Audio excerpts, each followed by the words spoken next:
30,000 milliwatts of power. Broadcasting almost across the valley. AM 1620, the Eagle Radio Network.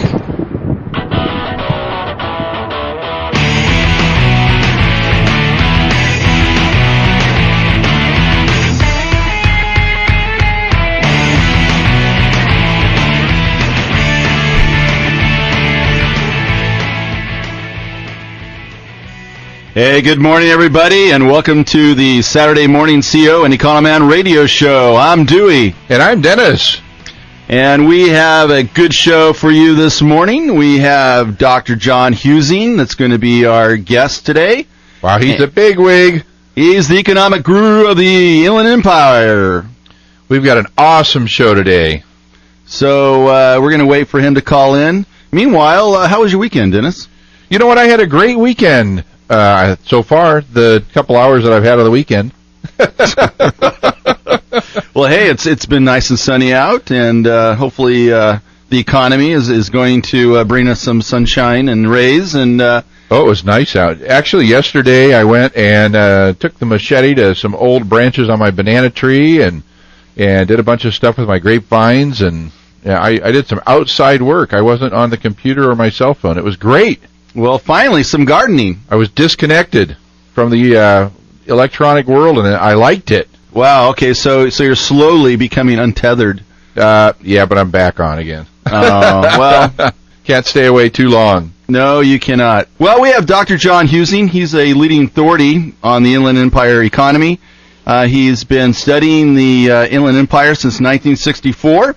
He has been voted one of the 100 most powerful people in Southern California. He also produces a quarterly economic report on an economic newsletter. He's also a Indiana Jones traveler. He's a real Indiana Jones, Dennis. I thought you were going to say an Indiana Jones fan, but he's a real Indiana Jones. No, he's living the life here. He's traveled to uncharted territories. He's traveled to 56 different countries, unexplored jungles of New Guinea, to make contact with the undiscovered Stone Age tribes. Wow. And recently, he's just come back from Antarctica. That's cool. And that was 2 weeks ago. 2 weeks ago. Wow. How do you like that for recency? And that said, we're going to have him answer some questions this morning. Yeah, John, I first want to tell you, this is Dennis. I'm the Saturday Morning CEO, the business guy. And I'll be honest with you, I have had economists put me to sleep in a room, in hotel rooms all over the world. And I actually watched your video of the Menifee mayoral ball last year, and I was very intrigued. I'm really happy to have an economist on the show. I was a little nervous at first, but you are a great speaker and are able to communicate the economy in plain English for us business guys. So I'm grateful for that. Well, thank you. I appreciate that. Actually, I taught community college for 17 years, from 1964 to 1981. So back in that period of time, I learned how you explain the economy to people who really don't have any idea what it is you're talking about. So that's me. That foundation really has helped me throughout the rest of my career. Oh, that's great. Well, we're glad to have you on the air, and we have, just to give you an idea of our audience, for those of you out there listening, you know who you are, but we do have some local listeners. We also have international listeners. We go on to satellite in most of Europe, parts of Africa, and some other countries. And we are streamed live on our archives on smradio.org. So we've got quite a few listeners all over. Yeah. So if you want to mix in some local and global stuff today, that is perfectly fine. Sure. Fire away. So I'd like to get started. We have also some student listeners, John, and a lot of times you'll get students in the classroom and you start doing the economic tap dance, but they'd like to know why are you majoring in economics? Why did you choose the field economics? Well, in my particular case, it was sort of a strange course. I went to a great books college, which meant that what I studied was the great books of the Western world going back to ancient Greece. And when my first economics class, or not my first, but when I got into the major, or what caused me to do it, was I was majoring in business, having no idea what the heck I was doing. I graduated from college quite young. I had a class where we read Marx in the original, Joseph Schumpeter, an economist who came out of Germany who really was a specialist in entrepreneurship, and then John Maynard Keynes in the original, and they fascinated me. And so I kind of liked the imprecision of economics, but the fact that it was dealing with the sorts of issues that I perceived that someone needed to try and understand to figure out a way to better society. You know, of course, at the time, I'm talking about when I was 18, but that was sort of what caused me to go to the field. When I graduated from St. Mary's College, where I went, I had a choice. I had full tuition, room and board at the University of Chicago School of Law, or a partial scholarship in economics to do my PhD at Claremont. But I had a girlfriend at Scripps College, so I became an economist, not a lawyer. So an unforeseen opportunity. One of the best decisions I could have possibly made, but done for all the wrong reasons. Well, isn't that irrational behavior? Yeah, totally. It didn't seem that at the time. Okay, sometimes those emotional decisions work out well, though. Yeah, sometimes. Actually, I found her. She broke up with me 3 months after I came to Claremont. But I found her just recently and told her it was the best career decision I could have ever made, and she just laughed and said, "Thank you for forgiving 40 years of guilt." That's good. Well, good thing she broke up with you. You had the ability to focus and study. That's exactly right.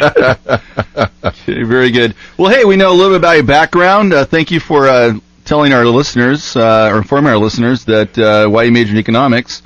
So can you give us some insight about what are the major economic issues facing the Inland Empire today, John? Well, the Inland Empire was consistently, from the time I started studying it back in '64 through now, through 2007, never had a year when it lost jobs. It was always the fastest growing economy in Southern California throughout all of that period of time, in absolute number of job creations. It then really ran into difficulty in '08, particularly '09 and in '10. So in that period of time, we lost an enormous number of jobs in the region.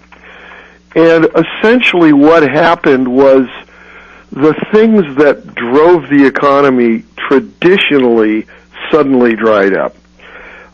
When you looked at the major sector that was driving us, it was always construction, but related to construction was the building of housing, because we had the only areas left to build houses in Southern California that people could afford. And that tended to bring people moving here. And when they came, they brought their skills, they brought their income, they brought their wealth, they brought their spending. So we were consistently getting an infusion of people and money. And that dried up. Then domestic migration, which is people moving internally inside the United States, which was as high as 90,000 a year in the middle 2000s. In the last 5 years, for the full five together, was a negative 15,000. So really, it completely reversed and is stopped.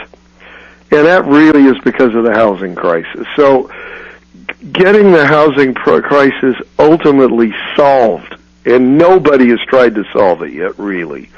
That is the single largest issue we face. The other reasons we got in trouble, now we lost a little over 1 out of every 10 jobs in the region during the downturn. And we've just barely started back. A second thing that hit us is the worldwide slowdown, which affected international trade. And anybody that's driven around the Inland Empire has seen the very large facilities. You see them in the Paris area, close to your campus. You see it in Moreno Valley. You really see it if you ever go in and out of Ontario International Airport with all the rooftops over there. Right. All of that is related to international trade.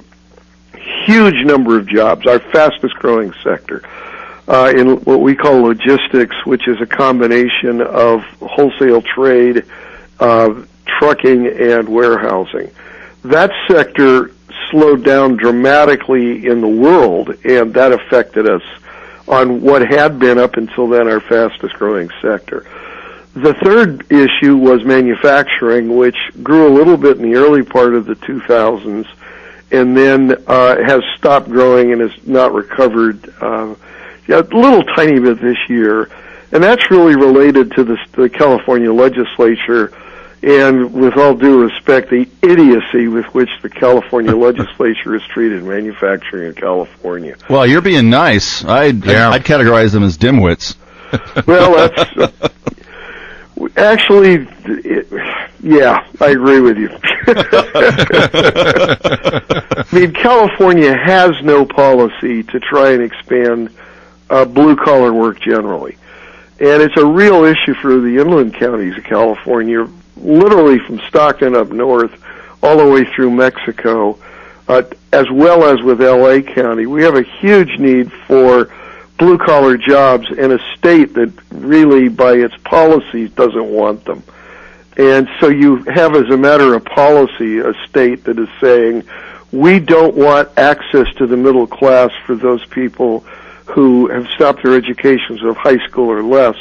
And in all of those counties, starting with San Joaquin, going through Imperial, as well as L.A., well over 40% of the population has stopped their educations of high school or less. So we're saying to them, we don't care if you ever get to the middle class. To me, that's a huge policy tragedy in the state of California. Oh, absolutely. Well, hey, John, we got to go to break in about 37 seconds, so hang on. We don't want to lose you.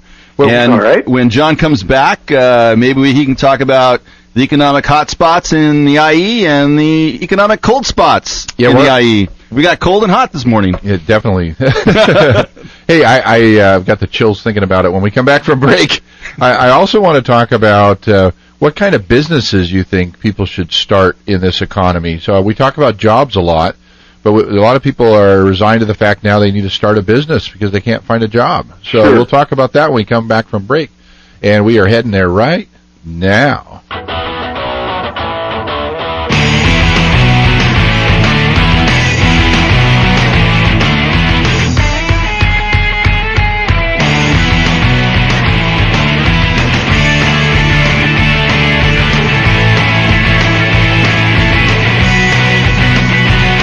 Got about 2 or 3 spots, and we'll have you back.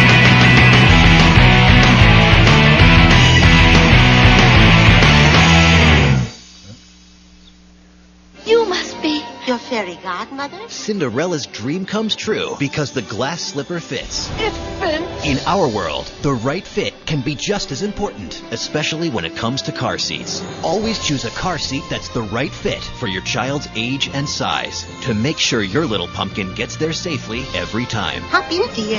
Thank you. For more information, visit safercar.gov/the-right-seat. This message has been brought to you by the National Highway Traffic Safety Administration and the Ad Council.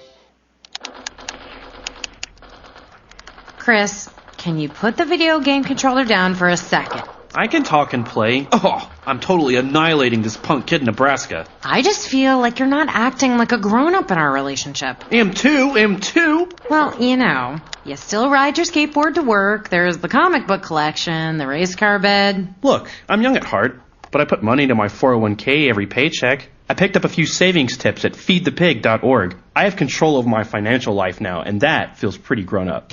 Put away a few bucks, feel like $1 million bucks. Putting some money from every paycheck into a savings account or contributing to your 401k can make a big difference later. For free ideas and easy tips on ways to save, go to feedthepig.org. That's feedthepig.org. So, I bet I look like a grown-up to you now. Well, except for the footy pajamas, I'd have to agree. This message brought to you by the American Institute of Certified Public Accountants and the Ad Council.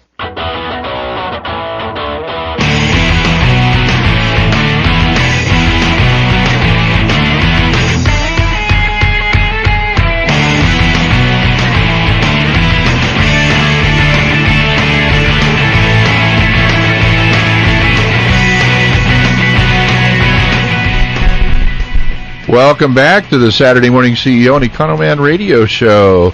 We are back with our caller, John. John, you are a whiz in the Inland Empire, and you've also traveled the world. So we are interested in hearing your thoughts about what type of business that our listeners should think about opening in this economy. Well, if they're in the Inland Empire, there are really two sectors that are the ones to think about. With the recovery going on nationally and in parts of the world, one of the areas that we're seeing expand dramatically, again, is distribution and transportation, the logistics field. So anything that works with companies that are running warehouses, running trucking firms, moving goods around either within the region or between the region and the ports or between the region and the rest of the country, anything of that kind, that is the area that we are going to see long-term growing the most here. We have huge competitive advantages for that sector, and there's a lot of things that those kinds of companies need that can come out of the local economy. So that is first and foremost. The second is anything dealing with healthcare, particularly not so much with hospitals, but with what's called ambulatory care, which is doctor's office, dentist's offices of optometrists or psychologists. That is a sector that never shrank. The whole way that healthcare is going to go is going to be favoring independently located medical professionals. And there's an awful lot of jobs and also a lot of services that can be provided to them. Anything from, fixing their computer equipment to taking care of the facilities themselves, that kind of work. Those are the two sectors that, looking forward, have the best shot. Manufacturing should. The problem you have there is, as we said earlier, as long as the California legislature is basically chasing companies out of the state or saying to them, put your growth elsewhere, working anything in manufacturing is very iffy. That's the healthcare is definitely an area. I have background in the healthcare industry. I've got a good friend of mine. In fact, he and I have talked several times about opening up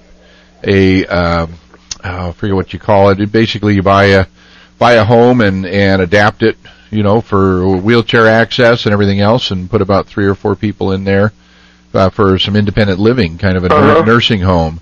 Yeah. And so, do you think the baby boomers getting older is going to help that industry as well? Well, there's two things driving it. That's one of them. The other one is, in our particular region, is the very large portion of our population that is Hispanic, and that population is much younger, so you have a lot of family formation and children being born, and so it's really the two ends of the population pyramid. I see. That's true. Very good. Hey, John, you're probably aware that the possibility of the mega warehouse that's going to be maybe built in Moreno Valley. Yeah. And when you talk about the distribution and logistics, of course, that's probably in lines with the supply chain management as well. From a college perspective, what can we do to prepare our students to meet that demand? And would this entail, project management, information systems? What skill sets can the community college do to bridge this gap? Well, the first thing I would do is I'd have the college contact the new campus over at Norco. They've just received a very large grant from, I think it's National Science Foundation, something like that, to put together an entire program aimed at the logistics field. And one campus isn't going to be enough to handle the need. What you have to understand is that the trend is not just international trade for those big facilities. You also have what we call fulfillment. The best illustration is the 700,000 square foot facility just opened in San Bernardino by Amazon. excuse me, what's happening is all the main big retailers, Macy's, people like that, are coming to the conclusion that having a store in a neighborhood shopping center or in a regional shopping center isn't where they want to go. And so what they're now in the process of doing is no longer opening stores, but opening same-day delivery fulfillment centers around the country, and in Southern California, almost all of them will be out here. So the demand that's just starting, and the demand is going to be enormous. Now, to answer your question, if you go over to the new facility just built in Moreno Valley, what you're going to find is there's 1,800,000 square feet under the roof, and almost no one's working inside because the thing is entirely robotically driven. So it is the computer systems, the hydraulic systems, the air systems. The building just got its gold certification, so it's all of the environmental systems, whether it's the electricity coming on the roof through solar, or the fact that they've got the prevailing wind as part of the air conditioning or air supply system coming in, so the prevailing wind hits it and they regulate the wind coming into the building to be able to handle its internal environmental systems. Anything dealing like that is what you need. The idea that you need to train people to drive around in forklifts and stuff, that is not where the sector is going. It's going away from that to much more high-end systems to drive it. No, you can't work in one of those facilities if you can't put your hands on a keyboard. Very good. That shows the pay is definitely an increase for folks in logistics. Absolutely. The pay is going up. At the other end of it, one of the things we may see more of, and this is more a hope than a reality, but it has happened with Skechers, and that is the people who are involved in the management end of supply chain management, the people who are controlling the flow of the products.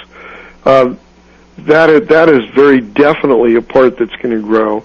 Yeah, one of the things that's going to happen, but I don't think campuses can do it, is we are facing a huge truck driver shortage in the country.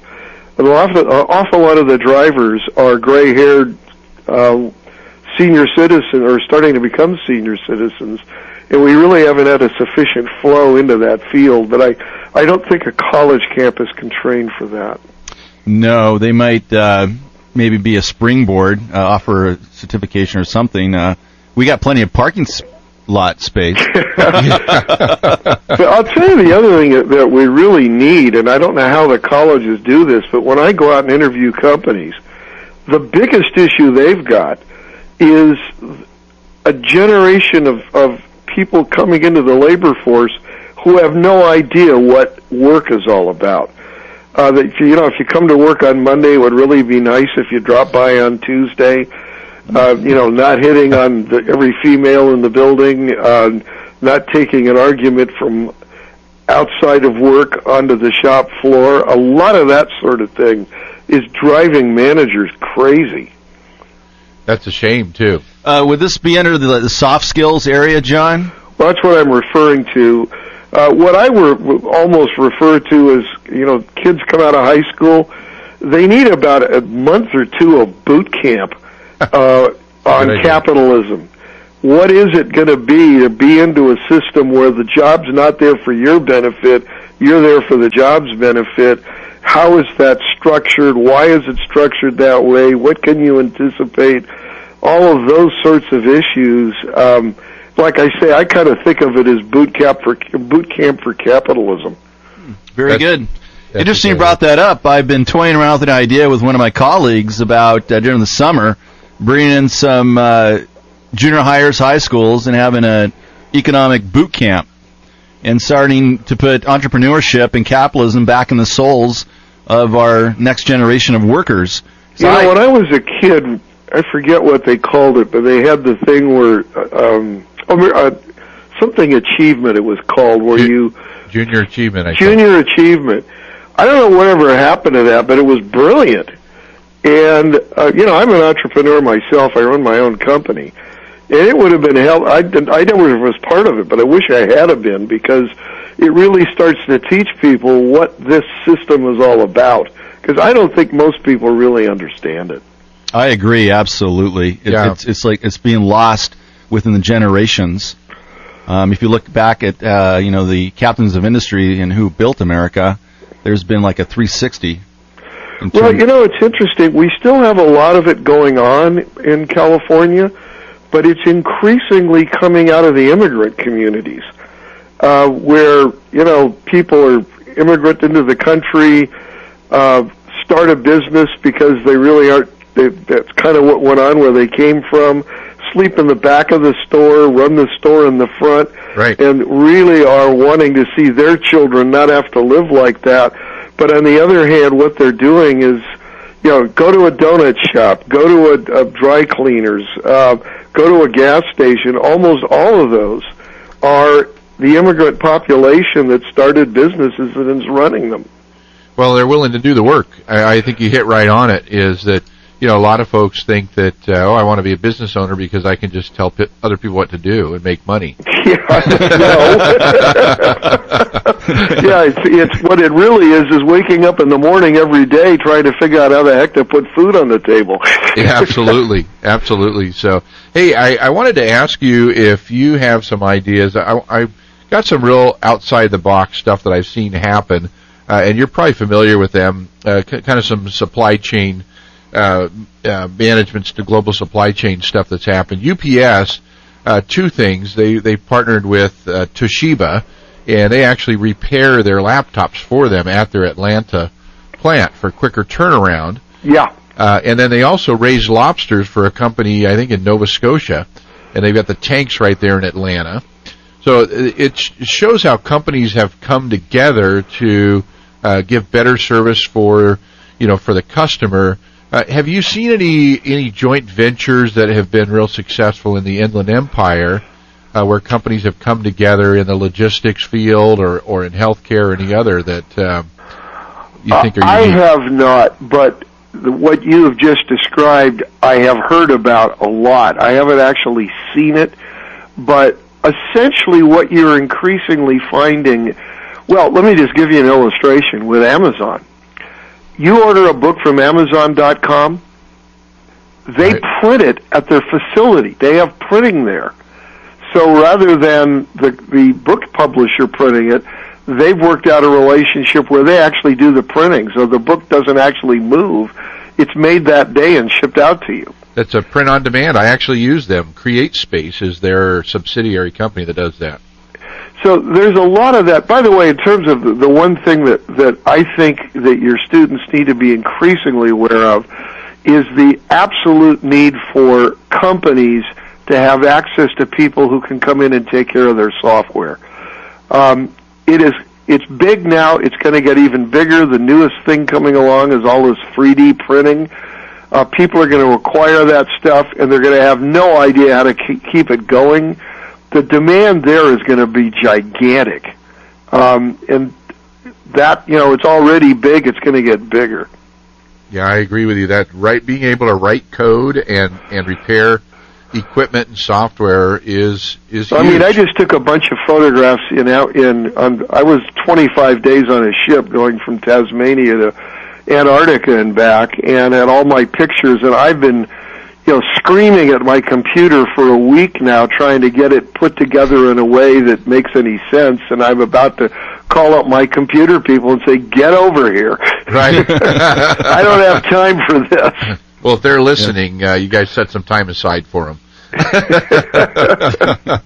We've got about 2 minutes before we go to our next break, and then we'll bring you back for a little bit, and sure. then we'll head on to our next segments and say goodbye to you. But before we go to break, I wanted to ask you, what if somebody's not in the Inland Empire? I mean, we're talking a lot about the Inland Empire and what's happening here. How would somebody find out who their economist is for their area, or who's going to give the forecast for their area of what's happening in the future? Generally, all you really have to do is go to Google, type in regional economist. That's the key term, is regional. and put in the regional economist. And if you put in regional economist Inland Empire, you're going to probably get me or the Inland Empire Economic Partnership, where I work as their chief economist, which has become my passion. I think you would find that in any area in the region, in the United States or even in Europe. So the key word, though, is regional, because regional economics is a subspecialty of the field. Okay. And those of us who work in that area. That's excellent advice. So when we come back, we want to talk a little, or I want to talk anyway. I don't know if Dewey wants to, but I'd love to hear a little bit about your idea of where you live here in the Inland Empire compared to the places that you've traveled. I think that would be interesting to hear a little bit of, not necessarily a full diatribe of all the trips, but how it has put things in perspective for Southern California and the Inland Empire. Yeah, I think that goes under the heading of comparative economic systems, John. So maybe you can... That's what I was trying to say. Yeah, great. I've been in Antarctica with penguins. There's not a heck of a economy down there. Okay, so we're going to head to break here. Penguin-based economy. Everything's black and white.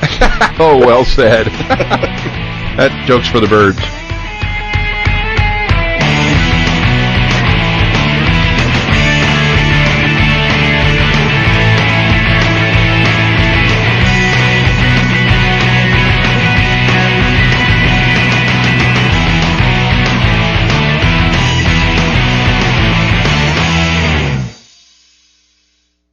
For the California Dental Association, Christy Yamaguchi. As an Olympian and daughter of a dentist, I know the importance of having healthy teeth and a bright, healthy smile. Tooth decay is the #1 childhood disease, more than asthma and obesity. That's why a new state law requires that kindergartners receive a dental checkup. So parents, prepare your children for school. Take your child to see a dentist. It'll make you smile too. For more information, call 800-CDA-SMILE. Do you suffer from the heartbreak of brain rot, feeling bored, sluggish, listless, not had a new idea in days, using electronic gizmos without a clue why they work? Now there's help. Ham radio, guaranteed to stimulate your corroding neurons and open a whole new world of excitement. To learn more about ham radio, go to helloradio.org. Side effects of ham radio usage include mental stimulation, desire for education, new career paths, understanding of technology, and cases of addiction have been reported. If you experience any of these symptoms, you're welcome. Ham radio. It's not your granddaddy's radio anymore. They were outnumbered, out-equipped. They had no chance of winning, but they had one huge advantage: General George Washington. The fate of unborn millions will now depend, under God, on the courage and conduct of this army. We have to resolve to conquer or die. Just as the leadership of one man helped form a nation, today leadership can transform the world. Pass it on from the Foundation for a Better Life at Values.com. It's like FM without the commercials. It's like XM without the quality. It's AM 1620, the Eagle Radio Network.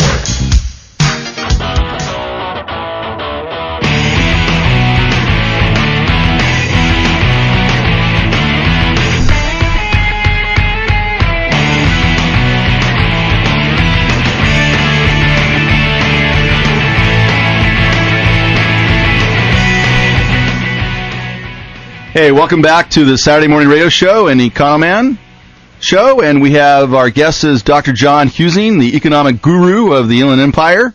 And before break, we were just talking about John and his travels, and just like to know, based on the other parts of the world that he's been to, how does that compare to the Inland Empire, John? Should they be happy they're here, or should they want to move to Brazil or somewhere? Or they should be happy that they're a penguin or not? Okay. Well, first of all, you have to understand, I'm now up to 65 countries after this trip I just took. Wow. And they really divide into two groups. A good deal of what I do goes under the heading of adventure travel. That is, going to places that nobody goes to. You know, climbing over the Himalayas from Nepal into Tibet and spending time in Tibet. Going into the jungle to make first contact with a previously undiscovered Stone Age tribe. That is sort of what I do to release the tension from my regular life and my regular career. The other thing I do is more conventional, which is cultural travel, travel to kind of see what the rest of the world looks like. I think the thing that probably in that latter, which is a lot of in Europe or places in Africa or in South America, what you come back from that feeling is the one difficulty that we face as Americans to a large extent is two broad oceans and the fact that a huge part of our population is not aware of the rest of the world. And the result of that is we're not particularly good at international trade or thinking about the rest of the world when we're running our businesses and that sort of thing. The opportunities we have generally in the inland region are quite extraordinary because of the fact that California is a state largely made up of people who came from someplace else, and that is the case with the Inland Empire. And what's interesting about that is if you think about what entrepreneurship, it's people who think outside the box and do things that nobody in their right mind would try and do. Which means they came here, that generally they don't have a job when they arrive, they basically come here, so they're risk takers. And the whole state of California, to a large extent, was founded by people who don't know what it is they're not supposed to do. And in that respect, it does create a kind of a very vital environment that really you don't see in a lot of places, because most places are relatively stable in terms of their populations, where ours is constantly in a state of flux and change. You know, we're going through a bad patch right now because of the frankly the Great Recession and the inordinate way in which housing was handled nationally and locally. Once we get through that, this is again going to be the fastest growing part of the state of California. It's inevitable, just simply because there's more room to put things here than there is anywhere else. So we have that going for us. And then we're tied into some sectors that are going to grow, and logistics and distribution and healthcare. I think ultimately manufacturing, because I think ultimately we're going to change the way in which the state handles these things. It's going to take time to get the state turned around in that respect, but I'm an optimist on that particular front. I'd say you believe in miracles too. No, I believe in changing the nature of the way in which particularly the Democratic Party makes its decisions vis-a-vis its own constituency. Huh. And I believe that the Hispanic and African American members of that party are ultimately going to realize the extent to which the party that they're a part of and in control of is hurting their own constituents. Because it's the labor force that they should be worried about that they've walked away from as a party. If you think about that, it's really weird. Well said. That's super well said. I like that a lot. Definitely. We got to remember, John has worked for over about 100 political campaigns, so he's politically savvy. So watch out. What I laugh about is I learned my politics in the street. I learned my economics in graduate school. Well, you got to put the two together to see reality. That's for sure. Well, that's the name of my firm, Economics and Politics Incorporated, because really what we do around here is use what I learned in the running political campaigns to take what I know as an economist and make recommendations on public policy. That's essentially what my career is about. Oh, that's good. So tell us, John, we do not want to say goodbye to you, and I'm sure our guests don't want to stop listening to you. So how can they get in touch with you, find out about any products or services or newsletters? The easiest way to do that is my website is www.johnhusing.com. I put my speeches are on there as PowerPoints that can be downloaded. My quarterly economic report on the Inland Empire is posted on there as a PDF file. It can be downloaded at any time. When I'm going to be giving speeches, there's a list of where I'm going to be appearing, so they can sort of track it that way. That's the easiest thing to do. Excellent. And you're going to be giving a speech here very soon, aren't you? Yeah, speaking of speeches... I'll be out there talking with students, which, frankly, I absolutely love doing. As an old college professor, it's great to potentially or sometimes get in a room with all that young energy. That's good. And it's open to the public, too, right, Dewey? Yeah, it is. We are the college's Student Economic Association is hosting an event for John, and that's next Thursday, March 7th, from 1 to 2 p.m. in room 927.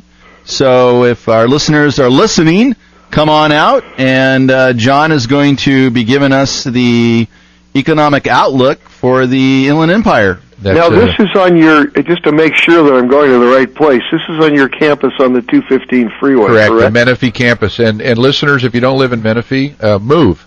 Yeah, figure out the logistics of a distribution and reallocate. That's right. No, seriously, John is well known in the industry and is well respected. And if you can make it out on a Thursday, 1 to 2, March 7th, we'll be meeting on the room 927 in our assembly hall, and we hope to see you out there. And Dennis, tell your business folks too. Absolutely, we will bring out as many people as we can to see you, John. We don't want to miss this one. Well, thank you for coming on the air with us. It's my pleasure. You guys have a good rest of your morning. Hey, thank you, John. Take care. Have a great one. All right, bye-bye. Bye-bye. Bye. All right. Yeah, you have some stuff for us now. Well, yes, I do. It's transition time. Awesome. And so we're going to get some news from Dewey that will make us all happy, right? Yes, we're going to talk about... Monday, happy days. Set it up. Well, that's pretty happy. Okay. You're slap happy this morning. Hey, you probably wonder where government expenditures go, and you probably want to do a check and balance and fact checks on government waste. Right, Dennis? I want to do that. Wouldn't you want to know I'm that? excited about doing fact checks on government waste. Wouldn't you want to know where the government is spending its money? I actually want to put blinders on, unfortunately. Well, I know it's not good. I have a list of the incredibly stupid things that the federal government is spending money on. Number one, the U.S. government is spending $750,000 on new soccer field for detainees. Oh, well, that's good for them. So you'll have to get out and play, but on the taxpayers' dime.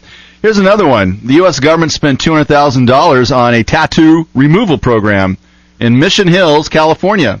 Whoa. So California benefited. Here's one more. The federal government has shelled out $3 million to researchers at the University of California, Irvine, to fund their research on video games such as World of Warcraft. Wouldn't you love to have a research job like that one, Dennis? That'd be some good money, wouldn't it? I don't know how to play, though. My kids could take the job. Hey, for $3 million, I can tell you what, I can sure learn. Yep. Here's one more. The federal government once spent $30 million on a program that was designed to help Pakistani farmers produce more mangoes. Oh, well, that I can understand. I like mangoes. Stop any time. A total. Here's a total. Total of $615,000 was given to the University of California, Santa Cruz to digitize photos, T-shirts, and concert tickets belonging to the Grateful Dead. No. Wow. Wow. Where does this money come from? And where's it go? God, well, I'm telling you where it goes. I want some of it. The National Science Foundation once spent $216,000 to study whether or not politicians gain or lose support by taking ambiguous positions. Oh, my gosh. I could have told him that and taken the money. Gee whiz, talk about indeterminate. Yeah. All right. Here's another one. A total of $1.8 million was spent on a museum of neon signs in... Can you guess which city? I think it's Las Vegas. Oh, you are good! I read that one. Not on your sheet, but I think I heard about that one. So, if you need some signage, maybe you want to get together with the government. Maybe they give you $1.8 million. Bill, it's a sign of the times. Well, a dollar sign anyway. The federal government spends $25 billion a year in maintaining federal buildings that are unused or totally vacant. No. Now, from a business perspective, if you saw an opportunity of an unused or totally vacant building, what would you do from an entrepreneurship point of view? Sell it. What about rehab it? Or reuse it, yeah. Okay. So, have you had enough of the silly, stupid, incredibly government spending that goes on with your tax dollars? I hope you'll share some more with us next week, because I'm sure there's enough to run our whole show on that. Well, actually, yeah, I do. But hey, that's for next time. Sounds good. Hey, we've got a quick announcement from our coach. I've talked before about Vistage, the CEO membership. And they have a special event coming up here at the end of the month, March the 19th. And Gary Lockwood is going to give us a short little explanation of what that is, and see if you can apply, if you'll qualify to be able to go to that free event. So take it away. Take it away, Gary. Take it away, Gary. Where are you? You can't beat free. Here. I'm trying to play this. Well, why doesn't it play? Well, it's playing. Isn't it just click and play? I'm trying. It's not working. Why are you not working today? Let's try this. Well, I hope you stick to the entrepreneurship and not technology. Well, I guess with technology we could digitize your voice and make you sound real good. I think so. Yeah. None of this is playing today. That's not good. Well, the Boeing box is bust. It is. Okay, so... well, why don't you do a verbal I don't have announcement here. My paper on that. Let's make it up, like you usually do. March 19th. Thank you. No problem. March 19th, there's a special event for those who... And I'll play it again next week. We'll figure that out. But we want you to know... Oh, here's why. Here we go. Now we're going to play them. I figured it out.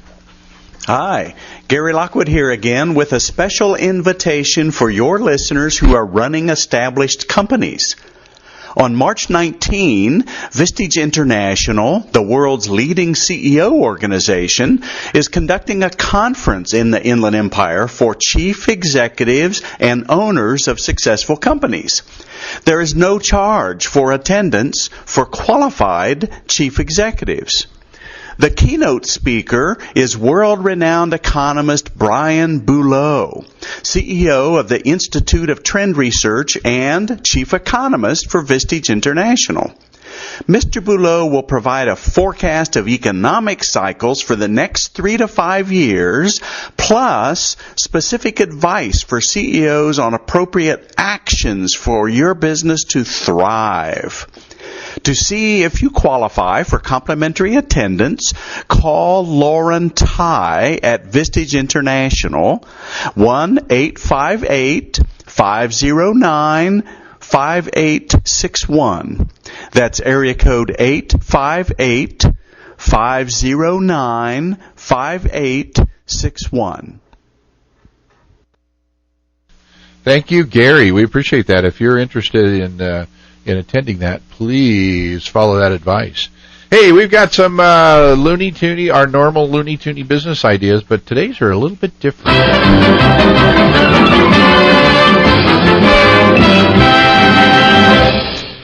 All right, so usually this time of the show, here at the very end, we share some wacky, loony, crazy business ideas and inventions.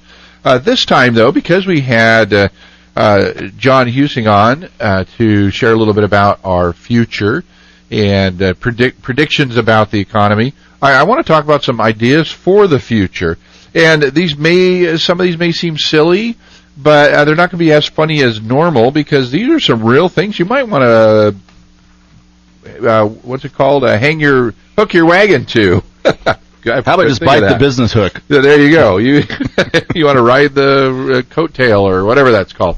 All right, the first, there's a whole new industry of bioengineering out there, where buildings are being built with the idea of trees in mind, and how they support themselves with their root system and branches and all that.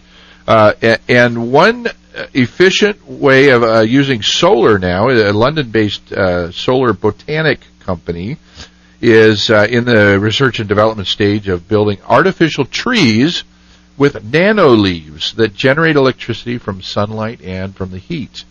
They also get energy from the wind and sound and rain. So it uses a lot of different sources to bring energy down through the roots or the wires, whatever it may be, and it helps to generate electricity. So bioengineering or biomechanics is a field to get into. Another is, excuse me, maybe inspired by the movie Snakes on a Plane.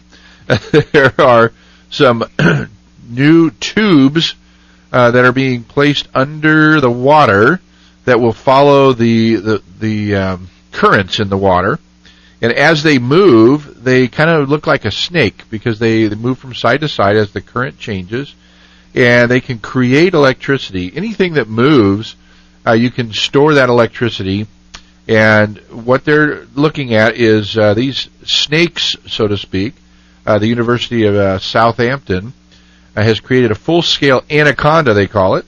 Researchers say it would be about 660 feet long, 25 feet in diameter, and capable of generating 1 megawatt of electricity. So it says it's enough to power 2,000 British homes. Yes. That would be about 100 American homes. Well, yeah, because we're bigger and better, right? I saw that on the Discovery Station. That's pretty cool. They actually have a bunch of sea snakes that are working together to generate all this electricity. So it's a pretty cool technology. It's a developing technology and has a lot of potential. Yeah, I really think there's a huge benefit there. There's also some, and I don't have it in my articles here, but I also watched a video or read something about some huge turbines under the water too. Same principle, but it's like putting a big fan under the water. And of course, there's some screens so you don't catch fish in it and all that kind of good stuff. But it allows the water current to spin the fan and create electricity also. Yeah, hydroelectric is and plus it's natural. Hey, just to get back to your artificial leaves and trees, I was just thinking that this is a full electric tree, right? It is. So you could have a whole grove of these, and there's going to be no pest or infestation of any sort. Right. So maybe if a fly or a mosquito lands down, I don't think it's zapped. No, yeah. Could it be an insect reducer as well? Interesting. Yeah, like the insect zappers you have, you'll be out on the porch, all of a sudden, zip, zip, zip, zip. They're not going to land on trees anymore. Yeah, these trees would probably have to be fenced in somehow, right? You can have kids come out there and. No, they collect electricity, but they don't. They won't shock people. So they're solar.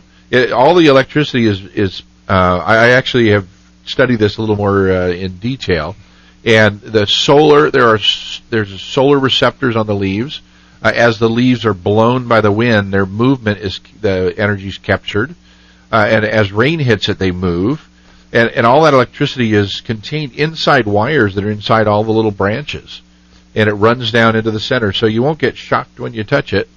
But and they can be used as like shade trees near your house, and they're very safe. Kids can crawl on it, and I think it's a great option for the future.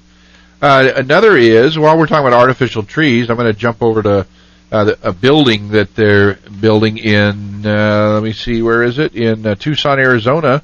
Global Research Technologies is designing a building that will take CO2 from the air and turn it into oxygen, just like trees do. So, yeah, we're getting a lot of things from nature, and it's amazing that engineers are finally saying, "Well, wait a minute, that guy that invented like nature knew what he or she was doing, and it's time that we start learning some lessons from nature." So we're gonna have a synthetic nature.